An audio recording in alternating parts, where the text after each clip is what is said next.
mejillas rojizas y bocas dispuestas a la risa, a la comida y a la bebida. Reían, comían y bebían a menudo y de buena gana. Les gustaban las bromas sencillas en todo momento, y comer 6 veces al día cuando podían. Eran hospitalarios, aficionados a las fiestas, hacían regalos espontáneamente y los aceptaban con entusiasmo. Es en verdad evidente que a pesar de un alejamiento posterior, los hobbits son parientes nuestros. Están más cerca de nosotros que los elfos, y aún que los mismos enanos. Antiguamente hablaban las lenguas de los hombres, adaptadas a su propia modalidad, y tenían casi las mismas preferencias y aversiones que los hombres. Mas ahora es imposible descubrir en qué consiste nuestra relación con ellos. El origen de los hobbits viene de muy atrás, de los días antiguos, ya perdidos y olvidados. Solo los elfos conservan algún registro de esa época desaparecida, y sus tradiciones se refieren casi únicamente a la historia élfica, historia donde los hombres aparecen muy de cuando en cuando. A los hobbits ni siquiera se los menciona. Sin embargo, es obvio que los hobbits vivían en paz en la Tierra Media muchos años antes que cualquier otro pueblo advirtiese siquiera que existía. Y como el mundo se pobló luego de extravías e incontables criaturas, esta gente pequeña pareció insignificante. Pero en los días de Bilbo y de Frodo, heredero de Bilbo, se transformaron de pronto a pesar de ellos mismos en importantes y famosos, y perturbaron los concilios de los grandes y de los sabios. Aquellos días, la tercera edad de la Tierra Media, han quedado muy atrás, y la conformación de las tierras en general ha cambiado mucho. Pero las regiones en que vivían entonces los hobbits eran sin duda las mismas de ahora. El noroeste del viejo mundo al este del mar. Los hobbits del tiempo de Bilbo no sabían de dónde venían. El deseo de conocimiento, fuera de las ciencias genealógicas, no era común entre ellos. Pero había aún descendientes de antiguas familias que estudiaban sus propios libros, y hasta recogían de los elfos, los enanos y los hombres noticias de épocas pasadas y de tierras distantes. Los recuerdos propios comienzan luego de que se establecieran en la comarca, y las leyendas más antiguas apenas si se remontan poco más allá de los días del Éxodo. Está perfectamente claro, no obstante, a través de estas leyendas y lo que puede descubrirse en el lenguaje y las costumbres de los hobbits, que en un pasado muy lejano ellos también se desplazaron hacia el oeste, como muchos otros pueblos. En las historias primitivas hay referencias oscuras a los tiempos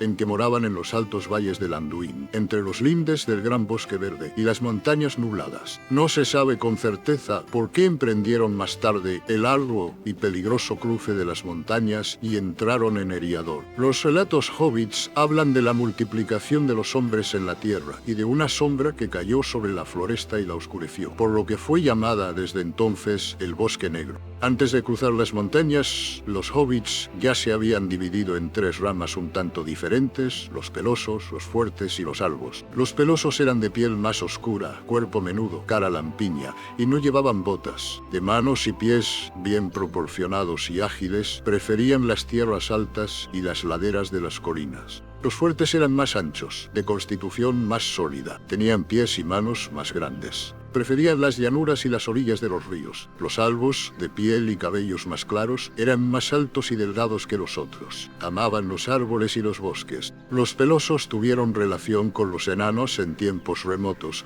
y vivieron durante mucho tiempo en las estribaciones montañosas. Fueron los primeros en desplazarse hacia el oeste y vagabundearon por Eriador hasta la cima de los vientos, mientras los otros permanecían en las tierras ásperas. Eran la especie más normal, representativa y numerosa de los hobbits, y también la más sedentaria y la que conservó durante más tiempo el hábito ancestral de vivir en túneles y cuevas. Los fuertes vivieron muchos años a orillas del río Grande, el Anduin, y temían menos a los hombres. Vinieron al oeste después de los pelosos y siguieron el curso del Sonorona hacia el sur. Muchos de ellos vivieron un tiempo entre Tarbad y los límites de las tierras brunas, antes de volver al norte. Los albos, los menos numerosos, eran una rama nórdica, más amiga de los elfos que el resto de los hobbits, y más hábil para el lenguaje y los cantos que para los trabajos manuales. Siempre habían preferido la caza a la agricultura. Cruzaron las montañas al norte de Rivendell y descendieron el Fontegris. Muy pronto se mezclaron en Eriador con las ramas ya establecidas allí, pero como eran más valientes y más aventureros, se los encontraba a menudo como jefes o caudillos en los clanes de los pelosos y los fuertes. Todavía en tiempos de Bilbo, el fuerte carácter albo podía descubrirse aún en las grandes familias, tales como los Tuk y los señores del país de los Gamos.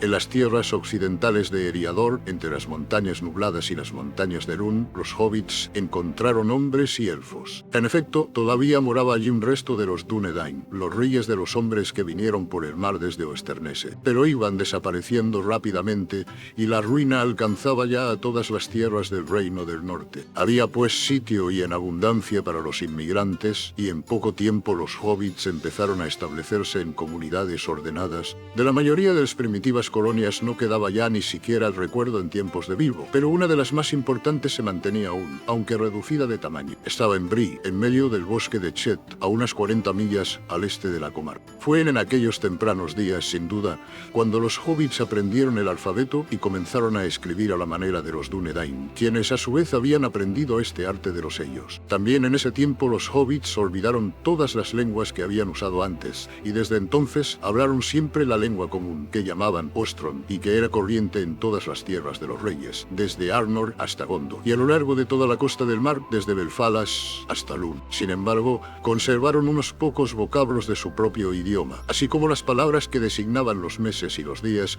y un gran caudal de nombres personales del pasado. Alrededor de esta época, la leyenda comenzó a ser historia entre los hobbits, al iniciarse el cómputo de los años. Pues fue en el año 1601 de la Tercera Edad, cuando los hermanos Albos, Marcho y Blanco salieron de Bree, y luego de haber obtenido permiso del gran rey de Fornos, cruzaron el Baranduin, el río Pardo, con un gran séquito de hobbits. Pasaron por el puente de los Arbotantes, que había sido construido durante el apogeo del Reino del Norte, y tomaron posesión de la tierra que se extendía más allá, donde se establecieron entre el río y las quebradas lejanas. Todo lo que se les pidió fue que mantuviesen en buen estado el puente grande y los demás puentes y caminos, que ayudaran a los mensajeros y que reconocieran la majestad del rey. Así comenzó la cronología de la comarca, pues el año del cruce del Brandivino, como los hobbits rebautizaron al Baranduin, se transformó en el año 1 de la comarca, y todas las fechas posteriores se calcularon a partir de entonces. Los hobbits occidentales se enamoraron enseguida de la nueva tierra, se quedaron allí y muy pronto desaparecieron de la historia de los hombres y de los elfos. Aunque aún había allí un rey del que eran súbditos formales, en realidad estaban gobernados por jefes propios y nunca intervenían en los hechos del mundo exterior.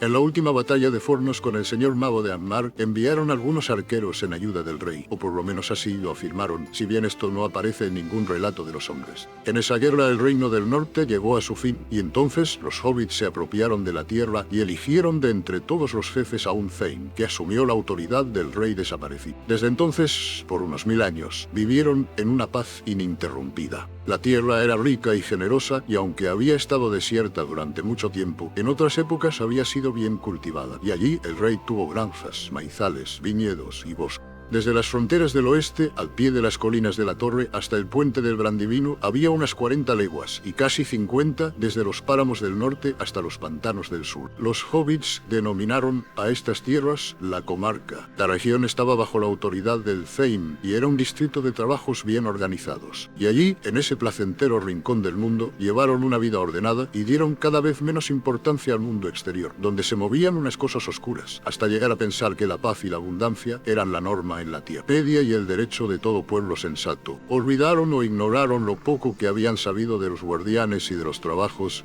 de quienes hicieron posible la larga paz de la comarca. De hecho, estaban protegidos, pero no lo recordaban. En ningún momento los hobbits fueron amantes de la guerra y jamás lucharon entre sí. Si bien en tiempos remotos se vieron obligados a luchar, uno, según las crónicas de Gondor, se trataba de Arceleb Enya, 20º rey de la dinastía del norte, que se extinguió con Arvedui 300 años más tarde. 2, en el calendario de los elfos y los Dúnedain, los años de la Tercera Edad